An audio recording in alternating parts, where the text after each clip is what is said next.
Hey guys, welcome to a new vlog। आज इस blog में हम दिखाने वाले हैं वालिया हिस्टोरिक कटक 2000 में स्पिरिट ऑफ द सी, जो मतलब सिटी में कुछ तो है, पता नहीं कि क्या कुछ चल रहा है। ये वाला जो सीन है आप देख पा रहे होंगे, ये जो रामझूली है आपको दिखाई दे रहा है, रामझूला, उसके फ्रंट में जो है इस टाइप का कुछ बैनर आप अगर दिख पा रहे होंगे तो इसमें आपको 3D में कुछ तो है, पता नहीं क्या है, पर जाते हैं, पहली बार एक्सपीरियंस करते हैं और मज़ा लेते हैं। 3D में कुछ तो है, 30 रुपया में चले जाएंगे, कुछ क्या फर्क पड़ता है। We are entering to 3D। साला कोई नहीं है, वो अंदर है, अंदर में प्रोजेक्टर लगा हुआ है। ये वाला ये थोड़ा स्पेशल है हमारे लिए, नहीं 3D ग्लासेस।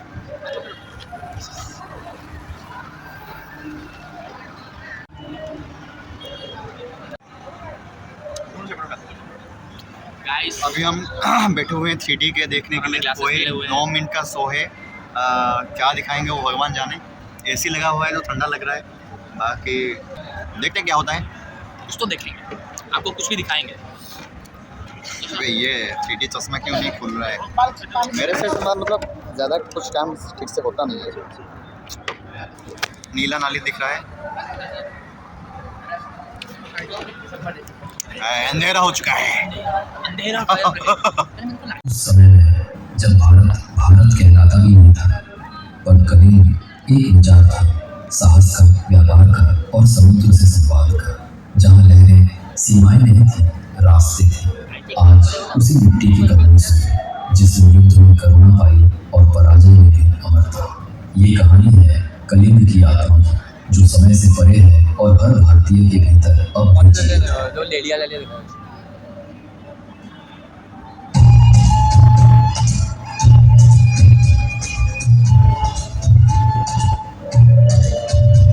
ये बात उस काल की है जब मनुष्य द्वारा बनाए गए पृथ्वी को बांटा नहीं। भाई 3D में आपको क्या दिख रहा है मेरे को नहीं मालूम, पर मेरे को तो ठीक ठाक ही दिख रहा है। मतलब 3D जैसा ही दिख रहा है, थोड़ा सा मतलब लग रहा है थोड़ा सा 3D जैसा, पर पता नहीं। चश्मा लगा के देखो, ऐसा अच्छा लगेगा। हाँ ऐसा कुछ तो है। हाँ भाई छोड़ यार, क्या दिखाई दे रहा है। ऑडियंस, आपको अगर एक्सपीरियंस करना है तो आप आके खुद 30 रुपया दे के एक्सपीरियंस कर सकते हैं। कोई ज़्यादा रुपया नहीं है, सिर्फ 30 रुपया। जलपरी 100 रुपये में देखते हो, वो भी लड़की आके चुम्मा दे के जाती है। ये वाला देख के जाओ, मजा आएगा। इन्हीं तटों से निकले साहसी पुरुष और स्त्रियां, जो सिर्फ रेशम और मसाले नहीं, परंतु स्वयं कलिंग की आत्मा को डंका, जावा और बाली तक पहुंचाते थे। आगे बस आगे बस। और दुनिया ने उनका नाम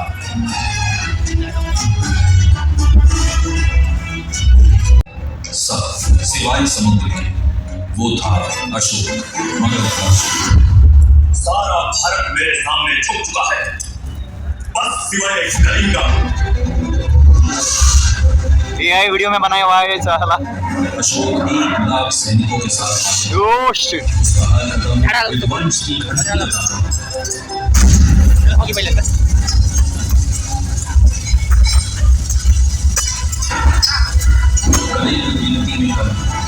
हिमालय से किसान, लोहार और जो शेर की तरह राज्य के लिए अपने जीने की नीति, उसने दुनिया की सबसे बड़ी सेना ने सीखी। सबसे खतरनाक हथियार तलवार नहीं, बल्कि वो आत्मा होती है जो टूटने से इनकार करती है।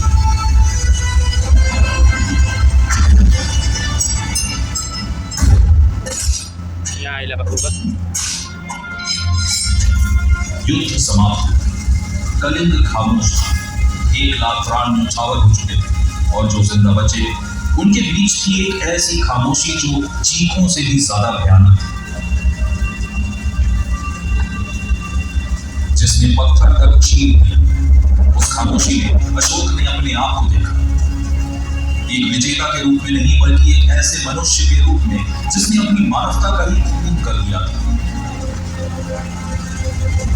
अगर ये जीत तो हार कैसी होती है?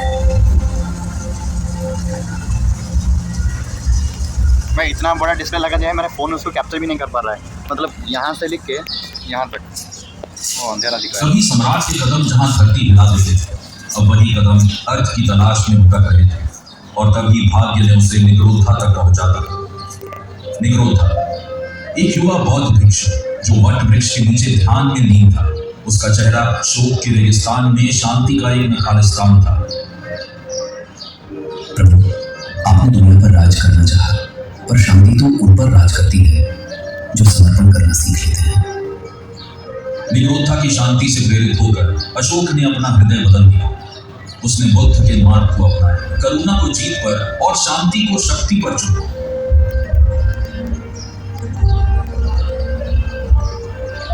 अपनी परिवर्तन के बाद अशोका ने एक नई यात्रा शुरू की, जीत के लिए नहीं, मानवता के लिए। उसने अपनी नजर समुद्र की ओर बढ़ाई और फिर से कलिंग की ओर बढ़ी। कलिंग के मंदिरों से उठी बुद्ध की शिक्षाएं अब निकल पड़ी लंका के हृदय, बर्मा, जावा और बाली के तट तक।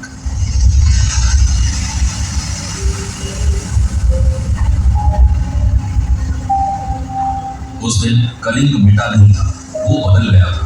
युद्ध के खाबों से उठी एक ऐसी सभ्यता जिन्होंने दुनिया को दया और शांति का मार्ग दिखाया। युद्ध ने ही ज्ञान ने जन्म लिया था। कलिंग, जहां युद्ध से शांति जन्मी। भाई जो धौड़ी टोटल था वो उसके कलिंग उसके ऊपर थोड़ा सा बेस्ट टाइप कंटेंट है, AI से बनाया हुआ है, पर अच्छा है भाई। 30 रुपये के हिसाब से मैं बोलूँगा तो अच्छा है भाई। अभी तक ख़त्म हुआ या नहीं मेरे को नहीं मालूम, पर ठीक ठाक ही है। 5 मिनट हो चुके हैं, बाकी वो ख़त्म हो गया ब्रो। 30 रुपये ख़त्म हो गया। चलो चलो पैसा वसूल था तो 5-6 मिनट का वीडियो ब्लॉग, और उसके बाद आपको 2D में दिख रहा होगा। मेरे पास 3D है चश्मा है, इसलिए थोड़ा सा 3D दिख रहा है। बाकी बताएं।